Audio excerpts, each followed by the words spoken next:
When I was chosen to crawl with performance artist Pope.L, I knew immediately the way in which I would crawl.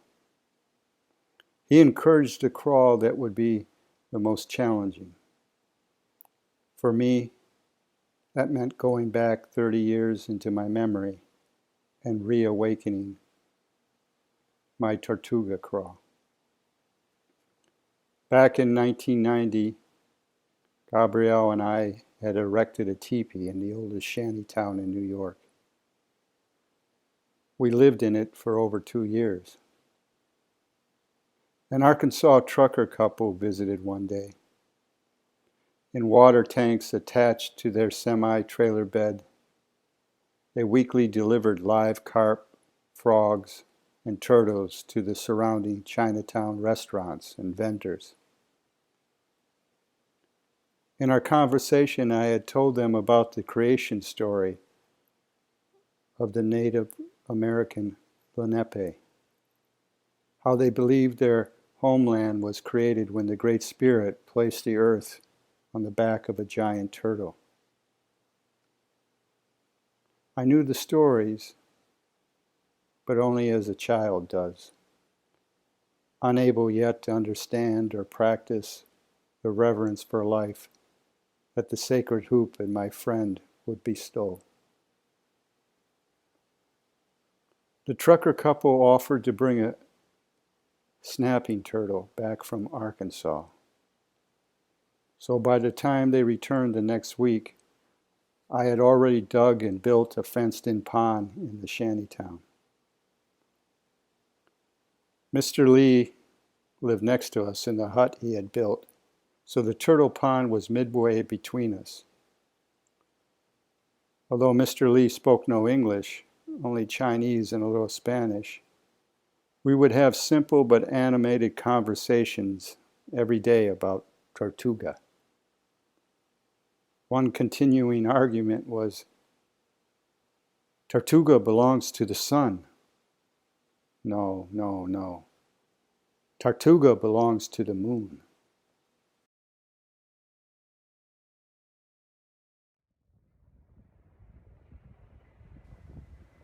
With siphoned electricity from a city streetlight, I hooked up a large aquarium aerator in the pond so that the water wouldn't freeze during the winter.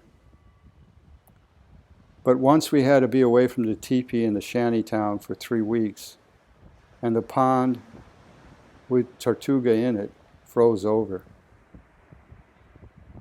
Mr. Lee's and my argument turned metaphysical. Tortuga is dead. No, no, no. Tortuga is alive.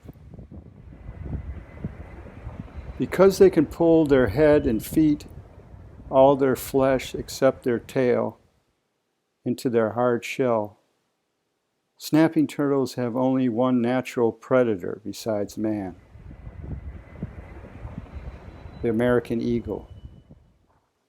It's large enough, strong enough to grab hold of the snapping turtle by its tail, fly up into the air, and then dropping Tortuga on the hard surface of a boulder from a great height, cracks open his shell, exposing the flesh.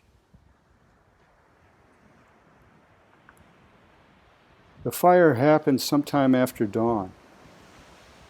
Mr. Lee and I would normally have been outside already, except I hadn't slept in the teepee that night. When I did arrive there about 8 a.m., half the shantytown was in a black rubble, and 5 or 6 police detectives were standing around. There had been more than a dozen fires at the hill in the 2 years we'd been there. Firemen always arrived, but never police. Walking up and around the partially burnt teepee, I walked right past Mr. Lee without noticing him. I asked one of the detectives what was going on. The detective turned and pointed. Somebody died. A few feet away was what looked like a mannequin. bits of clothing but no features. Amazingly, the charred, dead body was still standing in a half-crouch with outstretched arms, resembling a Tai Chi position. It was Mr. Lee. I fell to the ground. I fell even deeper into some recess of my soul.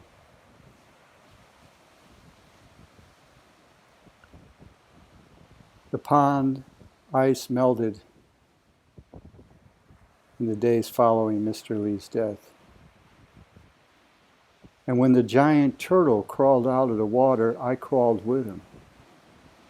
I vowed to follow the spirit animal to wherever he led me. In the following days, to those who knew me, they saw someone who was in psychosis. But I knew then, as I know now, that my guilt and grief were demanding a necessary journey. Eventually, I was given the vision I sought, a path toward hope for redemption, a path I would follow the rest of my life. In the vision, I saw Eagle grab Tortuga's tail, attempting to pull his prey into the air. But Tortuga held fast to the earth. Time froze. And then earth and time were pulled backwards in the great struggle. I had carried Tortuga to Brooklyn's Prospect Park Pond to release him. He crawled into the water to swim away. And now, with the strength and truth of my vision, I also began my crawl, pulling the past forward into the future beyond. Mr. Lee had called his hut the House of United Nations.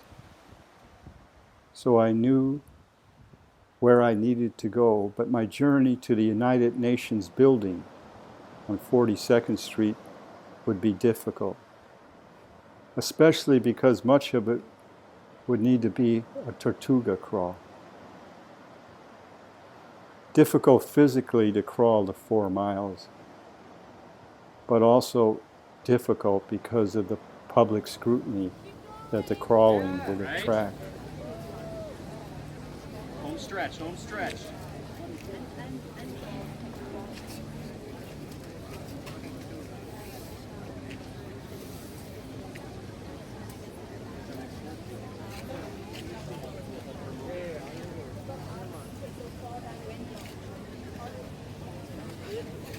Right here, sir.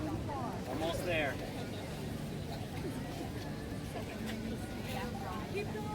Almost there. Almost got it.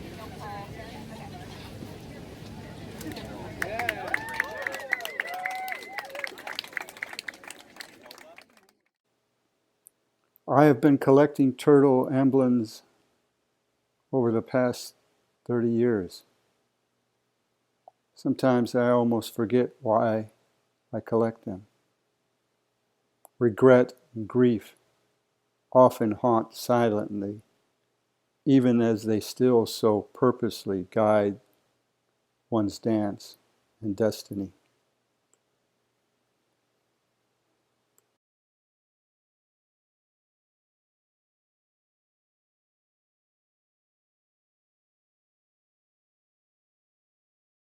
Streets blossom where you roam until timeless spring, now golden wings unfold.